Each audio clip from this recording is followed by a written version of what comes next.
Hello everybody, my name is Anday. Welcome to another video. Today is going to be all about Lego Ninjago Dragons Rising. This is episode 8. I will be the danger.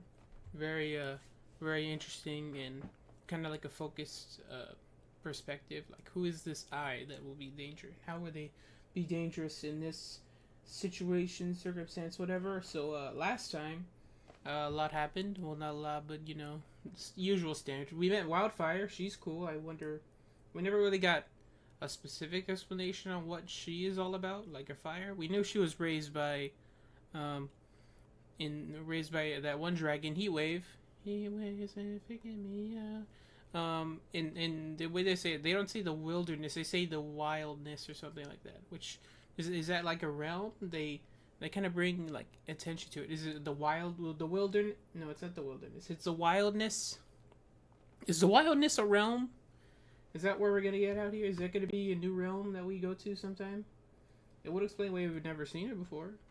As for her elemental powers, it's if you go back and look into them, they kind of like, I don't want to say anything at all, but what is interesting is that she has or for one, her hands glow blue when she shoots out blue and red fire, and then when she does a little like effect, it looks sort of like kind of like water. And I don't want to say okay, this is obviously what the case is, but it sort of looks like she kind of has fire and water, whatever implication is coming from that. I'm gonna say that probably very much isn't the case for sure.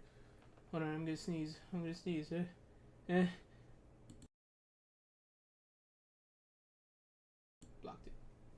Blocked it. And I sneezed all over my phone. Shoot. Anyways, I think that's all I have to say about this.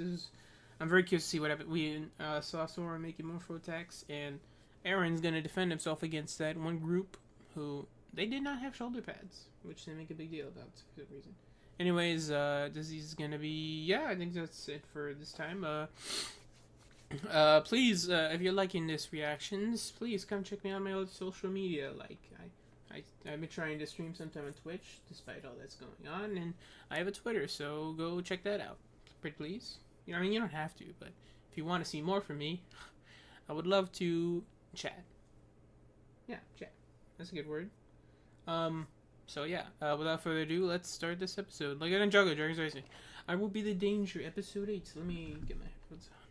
I need to work on my PNG tuber. I want to give him like little headphones and stuff. Give him my little accessories that they make it look all cute and such. I'll do that later, hopefully, maybe. Anyways, yeah. So let's get right to it. Lego Ninjago Dragon. I will be the danger. Episode 8 in 3, 2, 1, and play. Not play yet, but play. Anyway, of course, it's Netflix.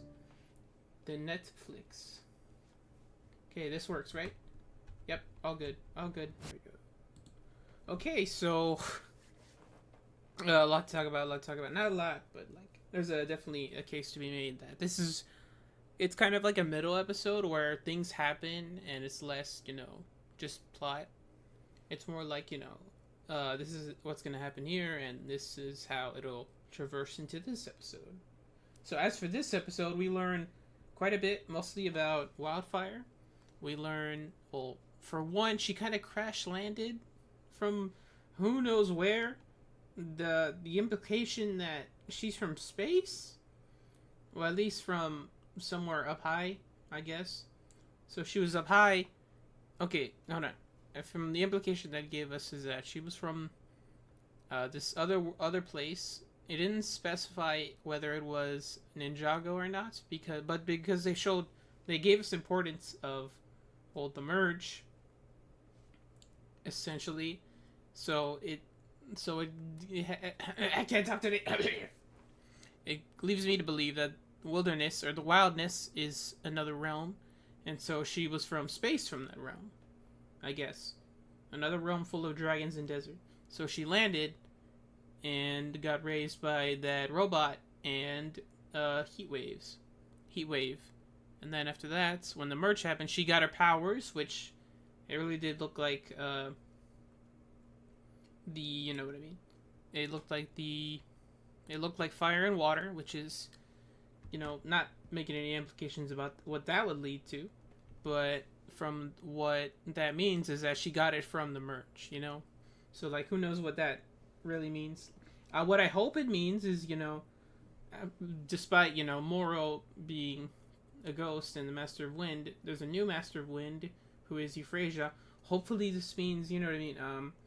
People can get more than one person can have an element, which honestly, that's probably the only thing I feel that's holding Ninjago back is that more than more than one person can have the same elements. It's like, well, I guess Lloyd is technically different since he has golden power deep down, and all four of the classic ninja have like 1/4 of that golden power, pretty much based up. But also, like, yeah, I really hope that's the case, and what they're implying is that the merge not only caused people to get powers, elements, or whatever, but they also give other people powers that are already existing in this realm, which, like, depending on how, from what it seems like, her style is obviously more visually different than Kai's, but that would make, if other people can have the same elements, it would make them look different, which honestly that makes it look super super cool and super visually interesting and distinct. And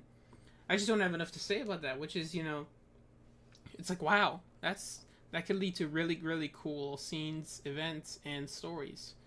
And so, okay, so after that, Sora breaks out, and then we found out that one guy captured Eren, is bringing him straight, or Ryu is bringing him straight to the Empress, which is very worrying. I hope he gets free. And so we also have this Morokai. He's just there chilling in the bounty, but is summoned by somebody, like from what he phrases it, like a ghost, but who knows what that is, because it's like, it was orange, and it also had, and I gotta be double check it just to be sure, but it had the voice of Wu. So what does that mean for Wu? Is he gone? Is he a ghost? He doesn't look like a ghost. He's like all orange and spirit-y. Well, like less fluid. Well, like more fluid, right? Actually, because he was all like moving, all like, well, first of his sphere, then like a sort of figure. But also like different, you know what I mean? So like, what does that mean for him? What happened to him? I really want to know. I really want to know what that means for him. And I want to know what is going to happen, why it brought Kai to this very interesting location inside the monastery, cuz like the monastery, from what we've seen, it's like a temple on a mountain, and the mountain is huge apparently. It goes over the skylines. It's like one of the tallest places to be. So like, obviously there would be a lot of room for inside the mountain underneath, as we've seen in the previous underground base. But this is like a whole new room, and apparently it leads to the archives of the sky base, or the sky. It leads to the archives somehow. It somehow leads to the archives of the Cloud Kingdom. Which, does that mean like a room is stretching out very very far, or is it like passing by the temple, or like passing by the monastery? Is that what that's implying? I'm not too sure, but I'm very interested to see on what that could lead to. And I'm also very interested to see what happens next, because they're still building up a lot of mystery, especially with those guys. And I hope Wu Tsun's fine. I don't want him. I don't want him to go. I don't want him to die. No. Or at least be, because that's kind of what they're implying. And I hope not. I hope he comes back, because I miss the man. He was cool. Coolest master ever, for sure. I wouldn't say he's better than others like Shifu and Splinter, but he's the one I grew up with. I'll say that. That makes sense, right? Anyways, yeah, I guess that's all I have to discuss and talk about here. So yeah, this has been Lego Ninjago Dragons Rising episode 8, and we'll go and watch the next episodes next time. My name is Anday, and I'll see you all later. Bye bye.